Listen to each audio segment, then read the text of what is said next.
Hello তোমরা সবাই কেমন আছো? আমি তো বৃষ্টিতে পুরো হাবুডুবু খাচ্ছি। Just joke of the part. যাই হোক, সকাল থেকে দেখছো মুষলধারে বৃষ্টি পড়ছে, আর এরকম ওয়েদার না আমার খুব পছন্দের। তো বাইরে চলছে বৃষ্টি, আর মিপুকে আমি এখানে করে দিয়েছি ম্যাগি। ঝটপট ম্যাগি খাইয়ে দিয়ে ছেলেটাকে আমি স্কুল পাঠিয়ে দিয়েছি। গত 2 মাস থেকে স্কুলে যায়নি, আজকে যেহেতু স্কুলে পাঠিয়েছি অনেকটা ভয় লাগছিল, টেনশনও হচ্ছিলো ছেলেটা আমার কী করবে। তো ফাইনালি বুঝিয়ে বাজিয়ে ওর পাপাকে স্কুলে রাখতে গেছে, স্কুলে রেখে চলেও এসেছে। আমি এখানে নিজের জন্য হেলদি ব্রেকফাস্ট বানিয়ে নিয়েছি। আর আজকে না সকাল থেকে মনটা বেশ ফুরফুরে, কেন? কারণ বাইরের ওয়েদার। তো যাই হোক, নিজের জন্য হেলদি ব্রেকফাস্ট বানিয়ে নিয়েছি। ব্রেকফাস্ট করতে করতে ছেলের স্কুলে লাইভটা দেখছিলাম, জানি না ছেলেটা আমার স্কুলে কী করছে।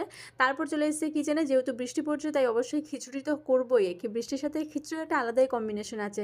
তো দেখো, চাল ডাল সবজি সমস্ত দিয়ে একটা খিচুড়ি বানিয়ে নিয়েছি, সাথে নিয়েছিলাম আলু সেদ্ধ, পাঁপড় ভাজা, আর শেষ পাতে অবশ্যই ছিল আমের চাটনি। তো খিচুড়িটা আমার কেমন হয়েছিল দেখতে তোমরা অবশ্যই কমেন্টে জানিও। তো চলো আজ এইটুকুই, দেখা হচ্ছে নেক্সট শটে। সবাই খুব ভালো থেকো, চ্যানেলটি সাবস্ক্রাইব করে দিও, টাটা।